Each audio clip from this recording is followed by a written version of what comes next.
धरती जाकत सानाम आदिवासी बया मिसी को इना लासाहेद जोहार तेहें आपे को समारे मिद गालोच इन दहोया ओना दो हुयुग कना बैसाख कुनामी आर बांग पंडित रघुनाथ मुर्मू तकिना जनाम माहा नोडे बो नेला बैसाख कुनामी दो चेत बैसाख दो चेत कना बै मेन लेखान दो गढ़हन आर बांग बेना आ सात मेन लेखान दो पूरा मेन दो नियस चांदो ते दो अब दारे नानी को झोतो सागेन पुरोआ ओनाते ओना दो बैसाख बंगा को मेता बैसाख बंगा दो जड़ चांदो कना सेरमा रे जड़ चांदो कना आर ओना बैसाख बंगा दो दिन हो मारांग गया ओनाते बैसाख बंगा दो मारांग गया सिंह चांदो बंगा मारांग बुरुआ आजा एलांग दाड़े ओना दो बैसाख कुनामी रेगे दिसम ते दोय तेरांग सेटेरा आर धरम ठकुरा ओका एलांग दाड़े ओना मा सिंह चांदो बंगा गे नाम का है ओना रे एलांग दाड़े तेगे आबो दो धरतीपुरी जहाँ जहर आयो कोले जहाँ बसमता ना कोले रे बाजा कानते जीव जियले को गाढ़ाव काना बेना काना को जीव जियले को अमनोग काना ओना दाड़े बांखान दो आबो अमन दाड़ेया ओना बैसाख बंगा रे दो सिंह चांदो और नीदा चांदो दो बनार गे मारांग दाड़े किन एमा ओनाते पंडित रघुनाथ मुर्मू हो ठीक ओना बैसाख कुनामी लेकान दिन रेगे जनाम लेना मेनते अकिरिन आयो बाबा जनाम आयो बाबा किन लई का आर अकिन हो निजे ओना दिन रेकिन जनाम आकना मेनते किन लई दहो लेया ठीक ओंका गे भगवान बुद्धदेव जहाँ अको बुद्ध धर्म प्रचार ले तहां दिसम रे नावा मार्शले देखावा को तहां लईन ते हड़ अगुले को सुसर डहार सुसर नीति पासनाव ले आय उनी महापुरुष बुद्धदेव जनाम हो ओना बैसाख कुनामी रेगे हुई लेना ओंका गे अंध कवि भीम भोई उड़िया साहित्य इतिहास रिनी उड़िया हिंदू धर्म कोई उनी मिद मारांग गखुड़ गंके के तहां कना उनकान पुरुधुल के तहां कना बंगा बाराबरी हड़ के तहां कना जहाँ जाति मार्शल लगी सनाम हड़े चिरगेल ले को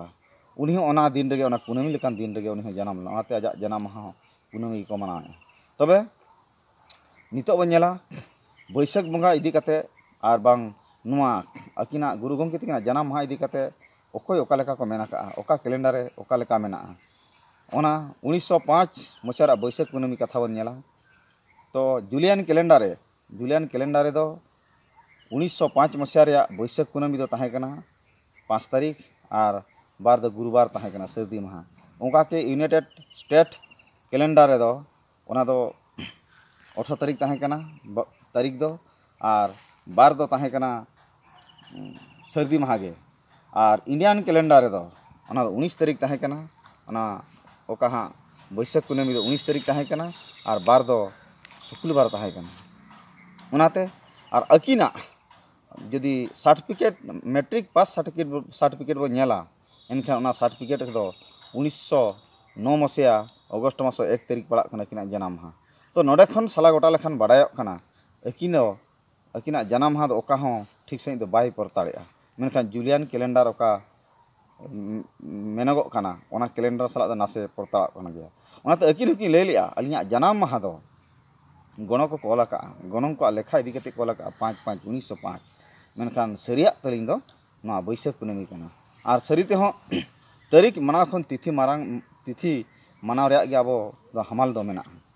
जदि मिटन गुरु गंके मिटन सुसरिया अनलिया हिसाब ते बो नेलेया एनखान दो आजा जनाम माहा दो तारीख मनाव लेखान गान को आर जदि उनी मिटन बंगा बाराबरी बो नेलेया जाति रे गुरु जाति सावता धर्म लाकचार रे गुरु कना आर आबो आयुर ले बना अब दिसे उदुगा बन तहां नौका हिसाब ते नौकान गुरु और बांग चांदो बंगा बाराबरी जदि बन नेलेया एनखान दो उनिया जनाम माहा दो बैसाख कुनामी गे मनाव लगती कना 1977 मसीहा का बेंत कुंद्री ढेरे दिसम जगत पारगना पुरुधुल अंते सांताल काउंसिल ऑफ इंडिया नुआ पहाटा खन का मीटिंग को धोलेआ आदिवासी को जितकेरो मा जुमिदो मा को मिटंग डहार ते सेनो लई ओका कैलेंडर को बनाव लेआ ओना कैलेंडर हो गुरु गंके दो किना जनाम माहा दो ओना बैसाख कुनामी गे ऑल चले को आर दांडबुस खन ओका हिलो बुढ़ा बुढ़ी को अगू के किना रायरंगपुर आसेकाते उन जुका को कुली ले किना पुलु जनाम माहा मना जो गंके अबिना जनाम माहा मना सना लेया ओखाले मनावा उन जुका किन मेन लेया अलिया जनाम माहा दो मेनखान बैसाख कुनामी गे सरिया ओना दिन गे मनाव पे ओना दिन गे जनाम लेना अब लाकचार हिसाब ते अब बंगा बुरु हिसाब ते अब सेरा हिसाब ते नेल लेखान दो अब दो चांदो हिसाब ते बन बंगा बुरु कना ओनाते इन ओना दिन गे मनाव दिन खोज कना और आकोरिन अंगस बंश अंश ओड़ा हड़ को आजा जनाम माहा नित धाबिते ओना कुनामी दिन रे को मनाया।